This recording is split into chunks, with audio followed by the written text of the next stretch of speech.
അസ്സലാമു അലൈക്കും വറഹ്മത്തുള്ളാഹി. ഡോക്ടർ മുഹമ്മദ് ഷിബിലിയാണ്. നമ്മളിന്ന് സംസാരിക്കാൻ പോകുന്നത് വല്ലാത്തൊരു അസുഖത്തിനെ കുറിച്ചാണ്. മൈഗ്രെയിൻ എന്ന് പറഞ്ഞ അസുഖം. ഈ അസുഖമുള്ള ആളുകളുടെ അവസ്ഥ എന്ന് പറയുന്നത് വളരെ ദയനീയമാണ്. എൻ്റെ അടുത്ത് പേഷ്യൻ്റ് വന്നിട്ടുണ്ടായിരുന്നു. ആ പേഷ്യൻ്റ് ഈ വേദന കൊണ്ട്, മൈഗ്രെയിൻ തലവേദനയുടെ വേദന കൊണ്ട് തല കുത്തി നിൽക്കും. ഇത് വന്നു കഴിഞ്ഞാൽ മരിക്കാൻ വരെ തോന്നുന്ന ആൾക്കാരുണ്ട്. അതിൻ്റെ വേദനയുണ്ട്. ഇതിന് നമ്മൾ അമേരിക്കൻ അസോസിയേഷൻ ഉണ്ട്, മൈഗ്രെയിൻ അസോസിയേഷൻ എന്ന് പറഞ്ഞ അസോസിയേഷനൊക്കെ കൊടുത്തിട്ടുള്ള ചില ടിപ്സും കാര്യങ്ങളുണ്ട്. ഇത് നമുക്ക് കുറയ്ക്കാൻ, നമുക്ക് വീട്ടിൽ നിന്ന് തന്നെ ചെയ്യാൻ പറ്റിയ കാര്യങ്ങൾ, ഒരു 4-5 കാര്യങ്ങളെ കൊണ്ടാണ് ഈ ഒരു മൈഗ്രെയിൻ വരാനുള്ള പ്രധാനപ്പെട്ട കാര്യം. ഈ ഒരു 5 കാര്യങ്ങൾ ശ്രദ്ധിക്കുകയും ചെയ്യുക. അമേരിക്കൻ അസോസിയേഷൻ, മൈഗ്രെയിൻ അസോസിയേഷൻ പറഞ്ഞ കാര്യങ്ങൾ കറക്റ്റ് പറഞ്ഞുതരും. അതും അതേപോലെ ചെയ്യുമ്പോൾ നല്ല റിലീഫ് കിട്ടും എന്നുള്ളതാണ്. ഇത് വന്നു കഴിഞ്ഞാൽ തന്നെ നമുക്കിത് കുറച്ച് നല്ല നോർമലിലേക്ക് കൊണ്ടുവരാൻ പറ്റും. അപ്പോൾ ആ കാര്യങ്ങളൊക്കെ നമ്മൾ ഈ വീഡിയോയിൽ ഡിസ്കസ് ചെയ്യാൻ പോകുന്നത് കേട്ടോ. ആദ്യം തന്നെ എന്താണ് ഈ മൈഗ്രെയിൻ എന്ന് പറഞ്ഞുതരാം. മൈഗ്രെയിൻ എന്ന് പറഞ്ഞാൽ ഒരു തലവേദനയെന്ന് മനസ്സിലാക്കുക. അതിൻ്റെ പരിപൂർണ കാരണം എന്തുകൊണ്ട് ഇത് വരുന്നു എന്നുള്ളത് ഇപ്പോഴും ശരിക്ക് പഠനത്തിന് തെളിയിക്കാൻ പറ്റിയിട്ടില്ല. ശരിക്കൊരു ഫുള്ളായിട്ടുള്ള അണ്ടർസ്റ്റാൻഡിങ് ഇപ്പോഴും വന്നിട്ടില്ല. എന്നാലും നമ്മൾ പറയുന്നുണ്ട് അവിടേക്കുള്ള രക്തയോട്ടം കൂടുന്നു. ചില ആളുകൾക്ക് ജനറ്റിക്കലി ഇതിനൊരു ഡിസ്പോസിഷൻ ഉണ്ട്, അഥവാ കൂടുതൽ വരാനുള്ള സാധ്യതയുണ്ട്. അവർക്ക് തലച്ചോറിൻ്റെ അകത്ത് ചില മാറ്റങ്ങൾ വരുന്നതുകൊണ്ടൊക്കെയാണ് ഇത് വരുന്നതെന്നുള്ള ഒരുപാട് കാരണങ്ങൾ പറയുന്നുണ്ട്. പക്ഷേ നമ്മുടെ സ്വഭാവം കൊണ്ടൊക്കെയാണ് ഒരുവിധം ഈ ഉത്തേജനമൊക്കെ വരുന്നത്. അപ്പോൾ ആ സ്വഭാവങ്ങളാണ് നമ്മൾ ആദ്യം മനസ്സിലാക്കേണ്ടതും നമ്മുടെ ജീവിതത്തിൽ നിന്ന് ഒഴിവാക്കാൻ വേണ്ടിയിട്ടും ശ്രമിക്കേണ്ടത്. അതിൽ ഒന്നാമത്തത് വെള്ളം കൂടി കുറയുന്ന. ഒരു ദിവസം 25 കിലോഗ്രാം ബോഡി വെയ്റ്റിന് 1 ലിറ്റർ വെള്ളം എന്നുള്ള രീതിയിൽ നിർബന്ധമായിട്ട് ഒരു മനുഷ്യൻ കുടിച്ചിരിക്കണം, പ്രത്യേകിച്ചും മൈഗ്രെയിൻ ഉള്ള ആളുകൾ. അപ്പോൾ എത്രയാണ്? നിങ്ങൾക്ക് 50 കിലോ വെയിറ്റ് ഉണ്ടെങ്കിൽ 2 ലിറ്റർ വെള്ളം മിനിമം നിങ്ങൾ കുടിക്കണം. രണ്ടാമത്തെ കാര്യം ഉറക്കം കുറഞ്ഞ് ഞങ്ങൾ എഴുതി വെച്ചോളി, പിറ്റേ ദിവസം എനിക്ക് മൈഗ്രെയിൻ വരും കേട്ടോ. അപ്പോൾ ഉറക്കം മിനിമം ഒരു 7 മണിക്കൂറെങ്കിലും ഉറങ്ങണം. അതാണ് മിനിമം. അതിൻ്റെ താഴേക്ക് നിങ്ങൾ പോകുന്തോറും ഈ മൈഗ്രെയിൻ വരാനുള്ള സാധ്യത വന്നുകൊണ്ടിരിക്കും. പ്രത്യേകിച്ച് ഇപ്പോൾ എനിക്ക് മൈഗ്രെയിൻ ഒന്നും ഇല്ല എന്ന് കരുതിക്കണ്ട. ഉമ്മാക്കുപ്പാക്ക് മൈഗ്രെയിനൊക്കെ ഉണ്ടെങ്കിൽ ഈ ഉറക്കം ഇങ്ങനെ കണ്ടിന്യൂസ് ആയിട്ട് പോയി ഒരു ടെൻഷനും കൂടി വന്നാൽ അത് മതിയാവും അത് ട്രിഗർ ആവാൻ. അപ്പോൾ അതവിടെയാണ് തുടങ്ങും, മൈഗ്രെയിൻ തുടങ്ങും. മൂന്നാമത്തത് ഞാൻ നേരത്തെ പറഞ്ഞു, മെൻ്റൽ ടെൻഷൻ. മൈൻഡിലേക്ക് വല്ലാത്ത ടെൻഷൻ വരിക. ഇത് നമുക്ക് ഈ ഒരു സ്റ്റിമുലേഷൻ, ബ്രെയിനകത്ത് ഈ മാറ്റങ്ങൾ പെട്ടെന്ന് ട്രിഗേർഡ് ആവാൻ അത് കാരണമായിട്ട് മാറുന്നുണ്ട്. ഈ സ്ത്രീകളിലാണെങ്കിൽ ഈ പീരിയഡ്സിൻ്റെ സമയത്ത് ഹോർമോണൽ ചേഞ്ചസ് ഒക്കെ വരുമ്പോൾ ഇതൊന്നും കൂടി അഗ്രവേറ്റ് ആയിട്ട് മൈഗ്രെയിൻ എന്നുള്ള അവസ്ഥയിലേക്ക് പോകുന്നത് കാണാറുണ്ട്. അതുപോലെ തന്നെ നമുക്ക് വെതർ ചേഞ്ച് വരുമ്പോൾ, അഥവാ കാലാവസ്ഥ മാറുമ്പോൾ, ചൂട് കാലത്തേക്ക് പോകുമ്പോൾ ചില ആളുകൾക്ക് തണുപ്പ് കാലത്തേക്ക് പോകുമ്പോൾ അതിൽ വേരിയേഷൻ വരാറുണ്ട്. അപ്പോൾ അത് കാരണം ഈ മൈഗ്രെയിൻ വരാറുണ്ട് എന്നുള്ളതാണ്. അപ്പോൾ ഇതൊക്കെയാണ് നമ്മുടെ സ്വഭാവം കൊണ്ട് വരുന്ന മാറ്റം. അപ്പോൾ നമ്മൾ ഈ സ്വഭാവം നിയന്ത്രിക്കുമ്പോൾ തന്നെ ഒരുവിധം മൈഗ്രെയിനൊക്കെ കൺട്രോളിൽ വരാറുണ്ട്. എങ്ങനെ? ആവശ്യത്തിന് വെള്ളം കുടിക്കുക, മിനിമം 7 മണിക്കൂർ ഉറങ്ങുക, മൈൻഡിലേക്ക് ഓവറായിട്ട് ടെൻഷനൊന്നും കയറ്റി വെക്കാതിരിക്കുക. അതിന് വേണ്ട കാര്യങ്ങൾ ഞാൻ പറയുന്ന കാര്യങ്ങൾ ചെയ്താൽ മതി. അതിൽ ഒന്നാമത്തെ കാര്യം അമേരിക്കൻ മൈഗ്രെയിൻ അസോസിയേഷൻ പറയുന്ന ഒരു കാര്യമാണ് കോൾഡ് കംപ്രസ് അല്ലെങ്കിൽ കോൾഡ് അപ്ലിക്കേഷൻ. എന്ന് വെച്ചാൽ നല്ലൊരു കോട്ടൺ തുണി എടുക്കുക, അതിൻ്റെ അകത്തേക്ക് കുറച്ച് ഐസിൻ്റെ കഷ്ണങ്ങൾ ഇടുക.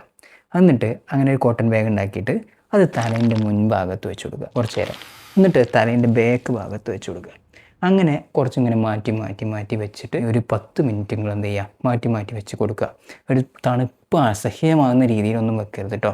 ഒരു കൺട്രോൾ, അതാണ് മാറ്റി വെക്കാൻ പറഞ്ഞ്. ഇവിടെ വെക്കുക, ബാക്കിൽ വെക്കുക, അങ്ങനെ മാറ്റി വെക്കുക. ഇത് ചെയ്യുമ്പോൾ നമ്മുടെ ശരീരത്തിൽ തണുപ്പ് തട്ടിക്കഴിഞ്ഞാൽ രക്തക്കുഴലുകൾ ചുരുങ്ങുകയാണ് ചെയ്യുക. അപ്പോൾ നമ്മുടെ തലച്ചോറിൻ്റെ അകത്തേക്ക് വല്ലാതെ ബ്ലഡ് പമ്പിങ് നടന്നുകൊണ്ടിരിക്കുക. തലവേദന ഉള്ള ആളുകൾക്കറിയാം, മുട്ടുന്ന പോലെ ഉണ്ടാവുക, അങ്ങനെ ഇടിക്കുന്ന പോലെ, തല അങ്ങോട്ട് നിറഞ്ഞു നിൽക്കുന്ന പോലത്തെ ഒരു ഫീലിംഗ് ഉണ്ടാവുക. അപ്പോൾ ആ ബ്ലഡിന് എന്ത് ചെയ്യും, അവിടുത്തെ രക്തക്കുഴലുകളെ ചുരുക്കും. വാസോ കൺസ്ട്രിക്ഷൻ എന്നാണ് പറയുക. അത് നടക്കുമ്പോൾ അവിടുന്ന് ബ്ലഡ് ആ ഒരു തലേൻ്റെ കനം കുറഞ്ഞു കിട്ടും. ബ്ലഡിൻ്റെ അളവ് തലയിലുള്ളത് കുറയും, നോർമലിലേക്ക് എത്തും. അപ്പോൾ നമുക്ക് ആ തലേൻ്റെ കനമൊക്കെ ഒന്ന് പോയി ഒരു നല്ല റാഹത്ത് കിട്ടും. ഇത് അമേരിക്കൻ മൈഗ്രെയിൻ അസോസിയേഷൻ പറയുന്ന ഒരു ടിപ്പാണ് കേട്ടോ. ഇനി അടുത്തതെന്ന് പറഞ്ഞാൽ ജിഞ്ചർ ടീ ആണ്. അതായത് നിങ്ങൾ ഒരു കഷ്ണം ഇഞ്ചി എടുക്കുക, ഇത്ര വലുപ്പമുള്ള 2 സെൻറ്റിമീറ്റർ വലുപ്പമുള്ള ഇഞ്ചി എടുക്കുക. ആ ഇഞ്ചി എടുത്തിട്ട് അത് ചെറിയ കഷ്ണമാക്കി മുറിക്കുക. എന്നിട്ട് ഒരു ഗ്ലാസ് വെള്ളത്തിലിട്ടിട്ട് 10 മിനിറ്റ് നേരം തിളക്കുന്ന അവസ്ഥയിൽ നിർത്തുക. 10 മിനിറ്റ് തിളക്കണം, തിളക്കൽ തുടങ്ങി ഒരു 10 മിനിറ്റ് അതേപോലെ തിളപ്പിക്കുക അതിലിട്ടിട്ട്. എന്നിട്ട് ആ വെള്ളം ചൂടാറിയിട്ട് അത് കുടിക്കുക. ഇത് ഭയങ്കര എഫക്റ്റീവ് ആയിരിക്കും കേട്ടോ. കാരണം ഇതിൻ്റെ അകത്ത് ആൻറ്റി ഇൻഫ്ലമേറ്ററി ആയിട്ടുള്ള സാധനങ്ങളുണ്ട് ഈ ജിഞ്ചറിനകത്ത്. അത് നമുക്ക് പ്രോസ്റ്റാഗ്ലാൻഡിൻസ് ഈ പെയിൻ ഉണ്ടാക്കുന്ന ചിലൊരു കെമിക്കൽസാണ്. അതിൻ്റെയൊക്കെ അളവ് നമുക്ക് ശരീരത്തിൽ ബ്ലഡിൽ കുറയ്ക്കാൻ സഹായിക്കും. അപ്പോൾ ഈ മൈഗ്രെയിൻ്റെ തലവേദന നല്ല രീതിയിൽ കുറഞ്ഞ് കിട്ടും. മൂന്നാമത്തെ ഒരു ടിപ്പും കൂടെ ഉണ്ട്. അത് നിങ്ങൾ സൂക്ഷിച്ച് ചെയ്യണം. അതല്ലെങ്കിൽ വെളുക്കാൻ തേച്ചത് പാണ്ടായിട്ട് മാറും. കാരണം കോഫി കുടിക്കുക എന്നുള്ളതാണ്. ഈ കോഫി കുടിക്കുക എന്ന് പറയുമ്പം അത് അളവ് വെച്ച് കുടിക്കരുത്.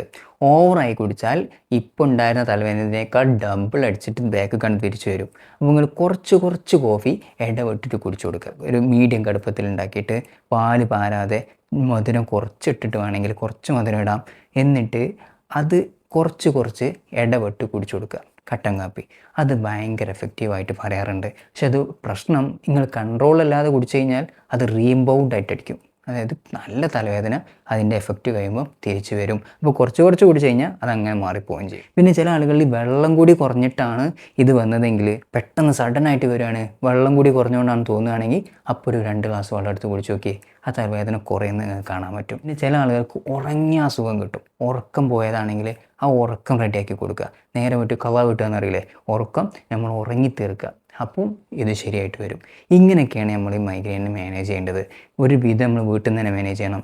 ഇതൊക്കെ ചെയ്തിട്ടും കൂട്ടിയാൽ കൂടുന്നില്ല എന്ന് കാണുകയാണെങ്കിൽ മാത്രം നിങ്ങൾ ഇതിൻ്റെ ട്രീറ്റ്മെൻറ്റിന് പോയാൽ മതി. ഹോമിയോപ്പതിയിൽ നല്ല ട്രീറ്റ്മെൻറ്റ് ഉണ്ട്. കുറച്ച് കാലം മെഡിസിൻസ് കഴിച്ചിട്ട് നമുക്കിത് പരിപൂർണമായി മാറ്റിയെടുക്കാൻ പറ്റുള്ളൂ. അതിൽ കഴിച്ച് തുടങ്ങുമ്പോൾ ഒരു 2 ആഴ്ച കഴിക്കുമ്പോൾ തന്നെ നല്ല കുറവ് കാണും. അപ്പോൾ പല ആളുകളും എന്ത് ചെയ്യും, അത് നിർത്തുമ്പോൾ പിന്നെ അതേപോലെ തിരിച്ചു വരും. ഇതിൻ്റെ കൂടെ തന്നെ മാഗ്നീഷ്യം നന്നായിട്ട് അടങ്ങിയ ഫുഡ് കഴിക്കുന്നത് നമുക്ക് ഈ മൈഗ്രെയിൻ്റെ അറ്റാക്ക് നല്ല രീതിയിൽ കുറയ്ക്കും. കാരണം മാഗ്നീഷ്യത്തിന് അങ്ങനെ ഒരു പവറുണ്ട്, ഒരു പെയിൻ റിലീഫ് കൊടുക്കാൻ, അതേപോലെ ഉറക്കം നല്ല ഇമ്പ്രൂവ് ചെയ്യാൻ.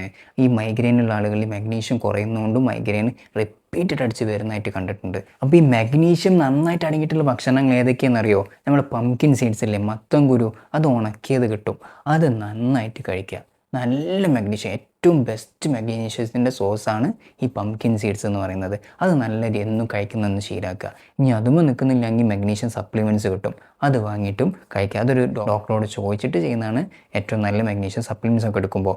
പിന്നെ നമുക്ക് ആൽമണ്ട്സ് എന്ന് പറഞ്ഞാൽ നമ്മുടെ ബദാം, കാഷ്യൂ, ബനാന എന്നൊരു നേന്ത്രപ്പഴം കഴിക്കുക. നേന്ത്രപ്പഴത്തിന് 2 എഫക്റ്റ് ഉണ്ട്. ഒന്ന്, ഈ നേന്ത്രപ്പഴത്തിന് ഉള്ളിയുടെ സന്തോഷം തരാനുള്ള കഴിവുണ്ട് എന്നാണ് പറയുന്നത്. അപ്പോൾ ഈ ആ ടെൻഷനൊക്കെ ഉണ്ടെങ്കിൽ എന്ത് ചെയ്യും, ഇതിൻ്റെ എഫക്റ്റ് കൊണ്ട് ചെറിയൊരു റാഹത്ത് ഫീൽ ചെയ്യും. മാത്രമല്ല അതിൽ നല്ല പൊട്ടാസ്യം, മാഗ്നീഷ്യം കാര്യങ്ങളൊക്കെ ഉണ്ട്. ഈ ഇലക്ട്രോലൈറ്റ്സ് എണ്ണം ഉണ്ട്. അപ്പോൾ അതും നമുക്ക് നമ്മുടെ ബോഡിയിൽ ഈ ഒരു പ്രശ്നം നല്ല രീതിയിൽ കുറച്ച് തരും എന്നുള്ളതാണ്. അപ്പോൾ ഇതൊക്കെയാണ് നമ്മൾ മൈഗ്രെയിൻ മാറ്റിയെടുക്കാൻ വേണ്ടിയിട്ട് ചെയ്യേണ്ടത്. അപ്പോൾ നിങ്ങൾ ചിലപ്പോൾ ഈ മൈഗ്രെയിനോട് ബുദ്ധിമുട്ടുന്ന ആളാണെങ്കിൽ ഇതേപോലെ നിങ്ങളെക്കൊണ്ട് നല്ല ബുദ്ധിമുട്ട് ജീവിക്കുന്ന ആളുകളുണ്ടാവും. അവർക്കൊക്കെ ഇത് ഷെയർ ചെയ്ത് കൊടുക്കുക. നിങ്ങൾക്ക് ഈ വീഡിയോ ഇഷ്ടപ്പെട്ടിട്ടുണ്ടെങ്കിൽ ലൈക്ക് ചെയ്യാൻ മറക്കരുത്. കാരണം ലൈക്ക് ചെയ്യുമ്പോഴാണ് യൂട്യൂബിൽ മനസ്സിലാവുക ഓക്കെ ഇത് ഉപകാരപ്പെടുന്ന ഒരു വീഡിയോ ആണ്.